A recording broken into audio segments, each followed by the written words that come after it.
All right, everybody. Hello again. Um, Sorry for my crazy looking beard. Beards and masks do not go together, clearly. So, uh, excuse that. But we're going to talk now about the diabetes PowerPoint. Hope everyone is catching on, getting the feel for the semester as we're going along here. Um, as I said at the end of the previous one, I really hope that these are helpful for you guys. I know that you can read the chapters. I know that you can, um, look through the PowerPoints, and I know that you can, use materials on your tests. So, but this is truly being done for you guys that want to take the pertinent information from this course moving forward. I think that these will be helpful. So hang with me. I run through them as quick as I can, while still giving you the extra tidbits and things that will help you when it comes time for testing. So here we go. I'm going to share my screen again, and we'll go to the next PowerPoint.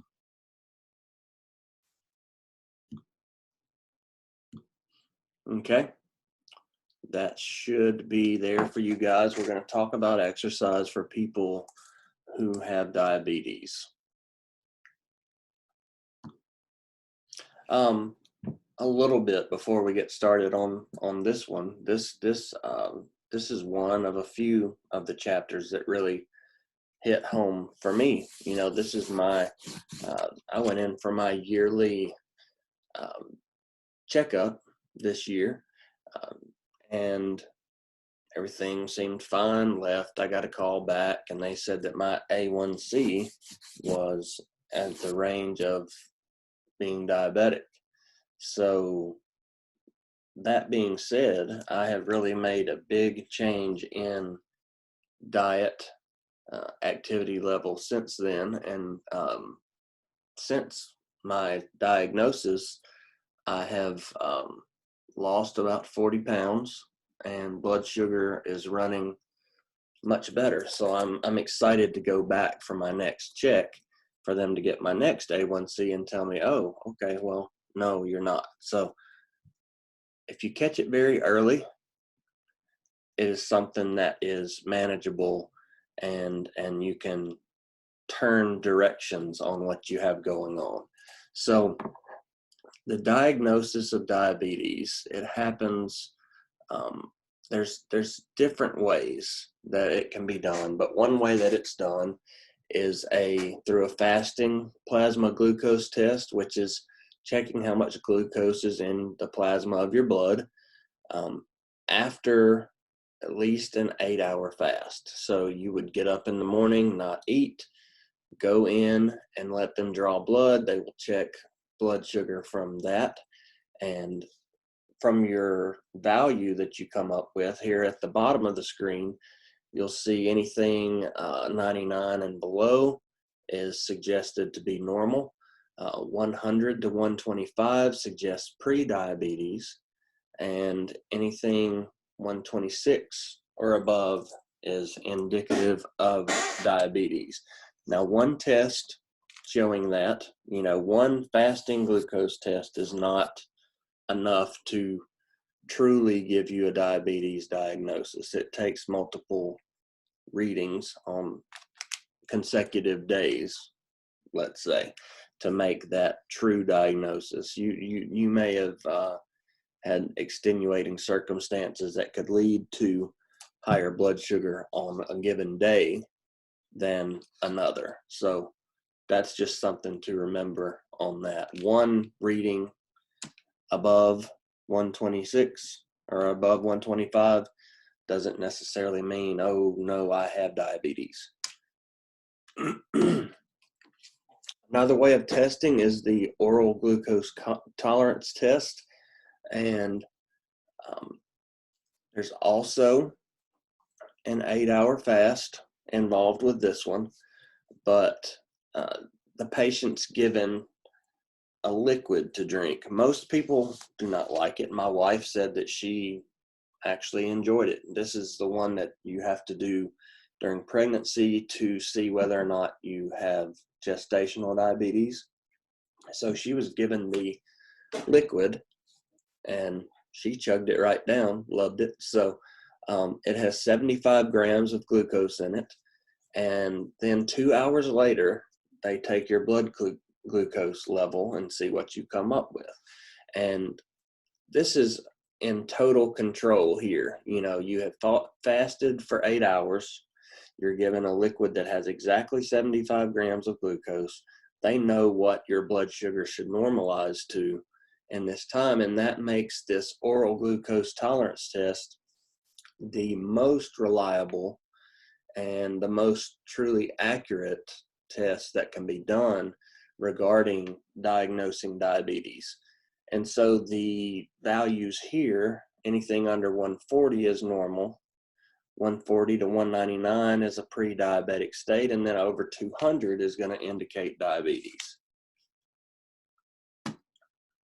Another type of plasma glucose test that can be done is the random plasma glucose test. That's just like if you walked into the classroom one day and I was like, okay, we're going to check blood sugar. It has nothing to do, you know, I didn't tell you anything in advance. You have not fasted. You might have had a Big Mac and a chocolate shake on the way into the classroom. So not the best, but you still get the glucose reading, and it says that a reading of over 200 suggests diabetes if the patient also complains of frequent urination, excessive thirst, and unexplained weight loss. And you need to follow up with one of the other two tests that we just talked about to confirm this. You know, also, if you have a reading that's super high like that, you realize that you have just got through drinking a chocolate milkshake, probably wouldn't take as much, you know, precedence on how accurate that would actually be for you as far as diagnosing your normal plasma glucose levels. Your A1C, which is the one I said that they called me about, it measures your average blood glucose for the past 2 to 3 months. They want to see a reading of less than 5.7%. A reading of 5.7 to 6.4 is considered to be pre-diabetes, and something over 6.5 or equal to 6.5 is diabetes. So what is going on as far as anatomically, physiologically during diabetes? We know that the pancreas plays a big role in maintaining blood sugar levels. It has an exocrine role and an endocrine role. The exocrine role of the pancreas, it produces digestive enzymes that have to deal with digestion, and 99% of the cells are devoted to that role. So you see where the exocrine role is a big deal. The endocrine role is hormones are released that are involved with regulation and homeostasis of your blood glucose, which is, you know, wanting to keep it in the right range. 1% of the cells are devoted to this role. So not a huge amount percentage-wise, but the pancreas does play a big role in diabetes and maintaining your blood sugar where it should be. So as far as the endocrine tissue of the pancreas, there's 4 different types of cells. They produce 4 different hormones. The most important ones of those are your beta cells and your alpha cells. The beta cells produce insulin, which we know that is what brings our blood sugar down. Alpha cells produce glucagon. So insulin, what it does, it helps glucose move into cells when blood sugar levels are high. It binds to receptors on the target cells. It opens glucose gates, and promotes glycogenesis when energy demands are low. That means the burning of sugar when you are needing energy. That's where it looks to go. Insulin tries to promote the burning of the sugar. This table 9.2 is just a good overall breakdown of what the effects of insulin are on muscles, liver, and fat cells. Not going to run through that whole thing. I'm going to move along. You can read this on the slides yourself.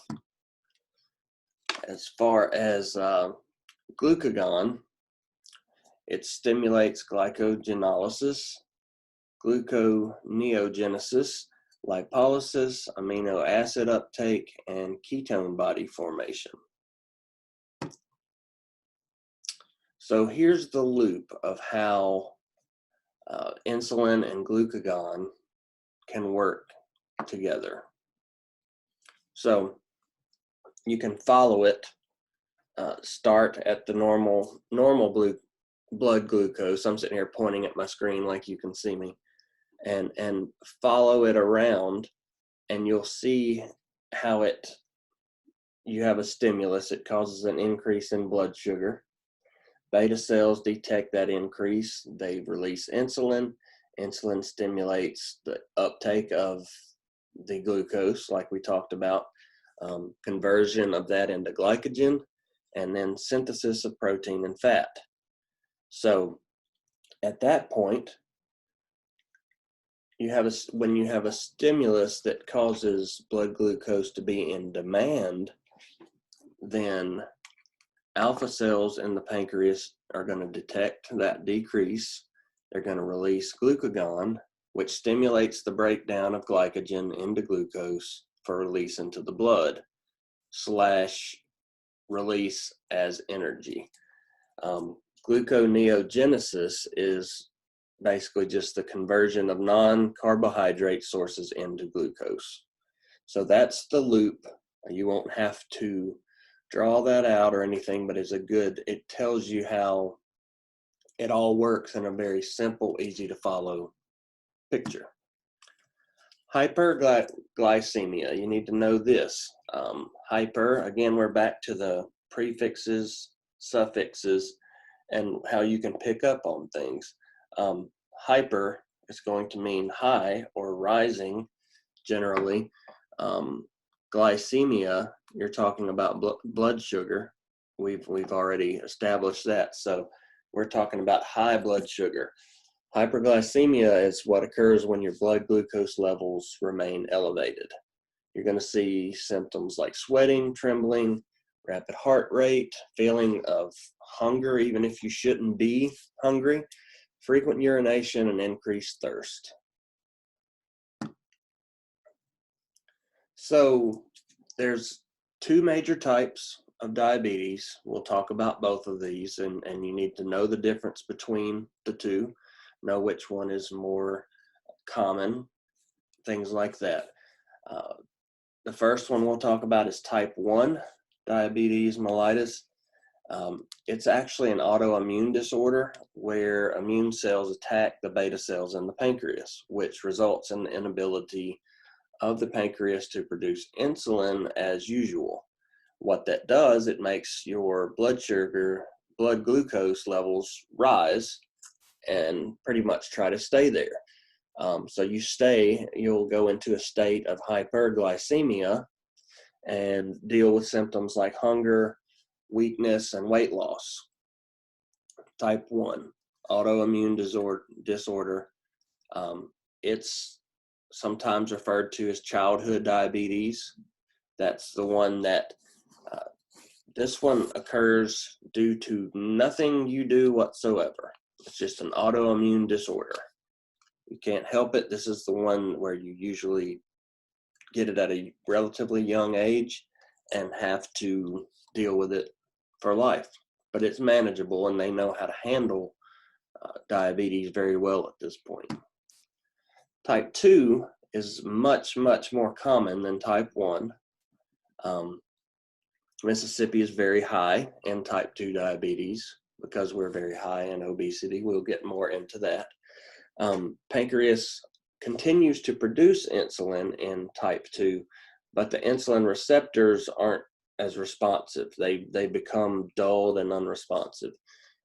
This causes your blood glucose levels to stay elevated, promotes increased insulin production and release. So it's releasing more and more insulin, but when the receptors aren't responsive, then that's not bringing your blood sugar down as it generally would. That's what's happening in type 2. So it's more common. It usually comes on a little later in life than type 1. This is a very good chart. It has the risk factors for diabetes, type 1 and type 2. Type 1, you're looking at things like family history, or personal or family history of autoimmune diseases, exposure to cow's milk before the age of 1. Most of these, when you get to the bottom, you see some viruses: rubella, Epstein-Barr, Coxsackie-B. Those are things that you can be exposed to. As you'll see, for the most part, type 1 is not something that you could really control generally.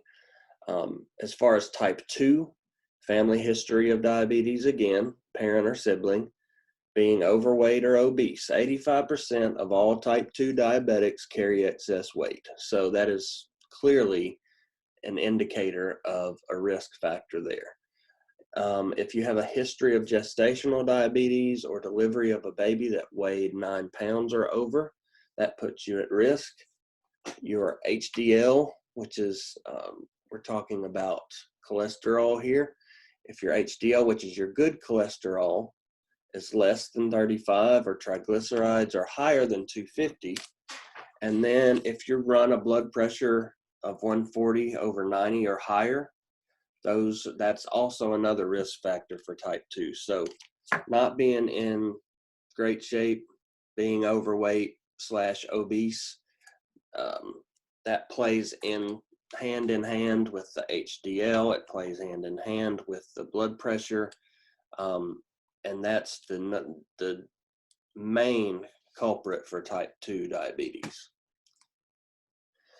So when you have diabetes, you have good many potential complications, especially if it's not kept under control properly. One being high blood pressure, heart disease, stroke, liver damage, retinopathy, neuropathy, nephropathy, and poor circulation. And we'll talk a little bit more about these as we go through. But as you see here, none of that really sounds like fun, and was a big factor in why when I got my call, I was like, okay, time to get yourself in shape, my friend. So I have tried really hard and have made some good steps in the right direction. So we've got some precautions during exercise that we need to think about. People with diabetes are going to have an increased risk for cardiovascular disease. When you have the buildup of sugar and all like this, you start to see it causes plaque buildup is one side effect as well. So that helps to lead to this cardiovascular disease. You also have an increased risk of hypoglycemia, low blood sugar, during exercise, dehydration. We've said that you have a lot of urination potentially. Also, there's increased risks associated with high intensity resistance training and increased risk of injury to the extremities. A lot of the reason behind that is the fact that in the previous slide, we talked about how there's trouble with circulation, and that's where this comes into play, the risk of the injury to the extremities. Healing becomes less effective also, so you really don't, you want to stay away from injuries if possible. Now, there's some benefits you're going to see from exercise, and these are just as important for you to know as the contraindications or the risks of exercise, because you need to be a positive,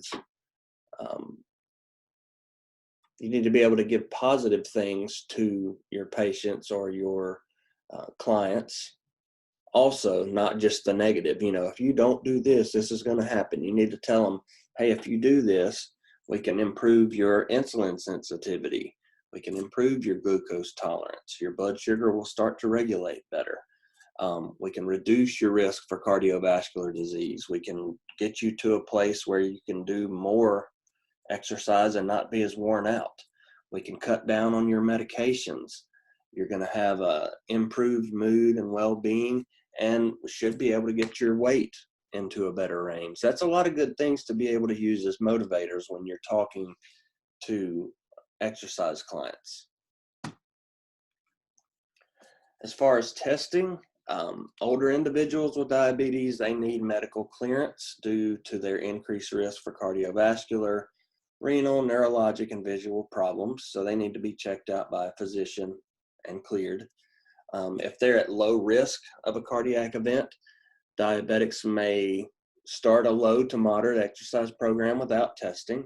If they're previously sedentary or at high risk, they need a medically supervised graded exercise test.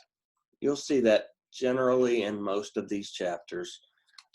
If they've been sedentary previously, they probably should have a graded exercise test prior to beginning anything, more than low to moderate intensity, especially. So here we are again. We're back in this same, every chapter kind of runs the same, and you'll see this. We're back to exercise guidelines. So you want to have 5 to 10 minutes of limbering movements, followed by 5 to 10 minutes of stretching, ending with a 5 to 10 minute cool down. So as far as cardiovascular training, you want to do 20 to 60 minutes on 3 to 7 days a week at moderate intensity, which we'll look at this RPE, rating of perceived exertion scale again, 14 to 17. And that runs from 6 to 20. You're not trying to max them out, but you can get to a pretty good intensity here. Try to accumulate 150 to 300 minutes of moderate intensity or 75 minutes of vigorous intensity weekly activity. Also encourage low impact activities like walking, floor aerobics, water aerobics, or elliptical training. If neuropathy of the feet is present, you want to do non-impact activities like swimming or cycling. We'll talk about neuropathy more in depth coming up. It's basically tingling, numbness, that could lead to missteps, falls, injury, things like that, but we'll get more into that. Resistance training. It's safe in the absence of retinopathy, recent laser treatment, or any other contraindications. You want to do this on at least 2 non-consecutive days out of the week at an intensity of 50 to 69% of 1 repetition max. So initially you want to do 1 to 3 sets, each consisting of 10 to 15 reps, 8 to 10 multi-joint exercises, and you can progress up to 70 to 85% of 1 max repetition, 1 to 3 sets of 8 to 10 repetitions as tolerated. Okay, again, this is going to be, I've made a decision in this course as far as what I want you to really, I want you to have this, I want you to keep this, I want you to have this in your toolbox moving forward as something you can use as a guideline. Note, that's the word, guidelines. This is not set in stone.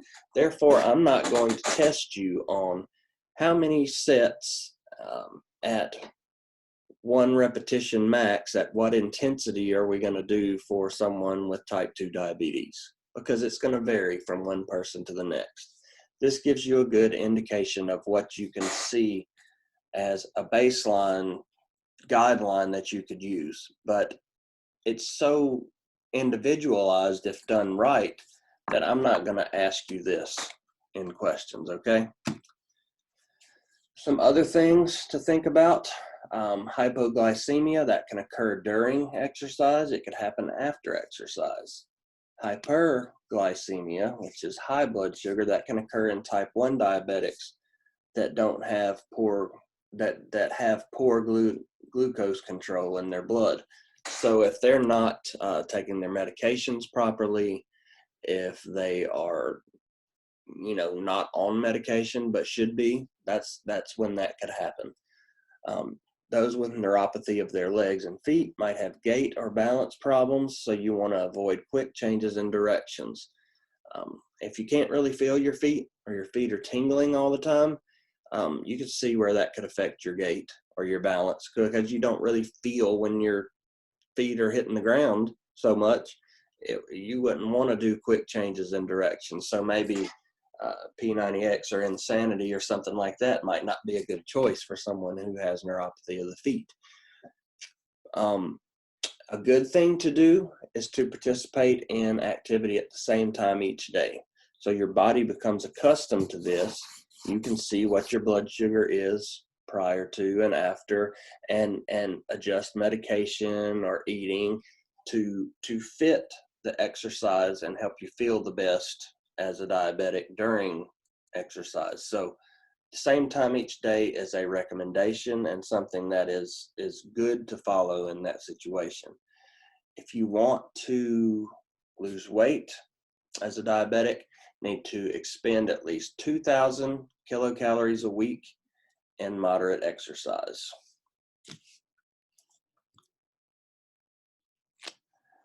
Something good to do is to check blood glucose levels prior to exercise. If it's less than 100, they probably need to eat a small amount of carbs prior to exercise. If it's in the range of 100 to 250, you're in a good range to begin exercise. If it's over 250, be careful. If you're in a situation where you can test the urine for ketones. And if the ketone level is high, then you want to avoid exercise. If you're working with someone who is diabetic, you need to have a source of carbohydrates available. You're not going to be injecting the clients, but it's recommended not to inject insulin into the exercising limbs. And especially while they're exercising, it might be a little hard to do an injection while someone is actively moving. Also be aware of the risk for silent ischemic attacks. We will get more into that also. A good thing to remember, you want to avoid dehydration, so they need to consume water before, during, and after exercise. That's really for anyone, not just someone who's suffering from diabetes. Exercising with a partner is a good idea. Use perceived exertion to monitor the intensity. Wear well-fitting, breathable shoes. Another thing that is recommended is to wear seamless socks, because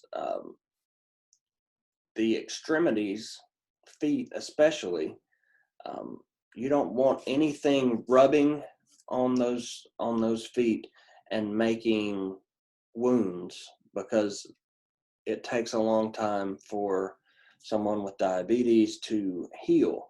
Also, if they have neuropathy or numbness in the feet, they may not even feel that they have rubbed a huge blister, or that's where the seam on a sock could do that. Or if it's all of us have probably had a sock that gets kind of wonky in our shoe and starts rubbing and being uncomfortable. For someone who's diabetic, who's truly dealing with neuropathy, they may not feel that. And if you can picture exercising on that, you may actually have an injury when it's over with. Another good thing for someone with diabetes to do is to wear a medical ID bracelet in case there is some sort of emergency. It will be known that they have that diagnosis. Table 9.9, when should diabetics avoid exercise? If fasting blood glucose level is greater than 250 and ketones are present in the urine, use caution if the fasting blood glucose is over 300 with no ketones present. If they're experiencing shortness of breath, pain, or numbness in the lower extremities, or their insulin levels are really peaking at a very high level. Sample exercises, these are going to be much the same for most chapters. Again, I'm not going to make you list these out or anything, but this is something good for you to have and keep and be able to use in the future if you go this route. So some exercises: chest press, lat pull down, seated rows, shoulder press, bicep curl, and tricep dip. Those are all good upper body exercises. Lower body, things like leg press, squats, lunges, leg extensions, and curls. So let's talk about nutrition a little bit. For carbohydrates, you want to consume at least 130 grams of carbohydrates a day, with about 14 grams of fiber per 1,000 calories consumed. Now, there's different ways to get our carbohydrates. You want to get these carbohydrates from good carbohydrates. You don't want to get them from Snickers bars or Lucky Charms. I love Lucky Charms. I don't eat them anymore, but I love them. You want to eat a similar amount each day at the same time each day, evenly spacing out through the day. That helps to keep your blood sugar more normalized without as many spikes. High fiber foods, whole grains, and vegetables are good choices for getting those carbohydrates. They also, for the most part, when you look at that, they would be lower calorie, which could also help to lead to beneficial weight loss. Carefully plan insulin injections to avoid hyper or hypoglycemia.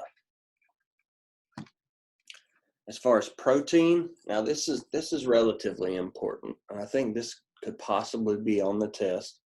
I don't ask these questions a lot, but protein for someone with diabetes needs to be 15 to 20% of total energy intake or total caloric intake.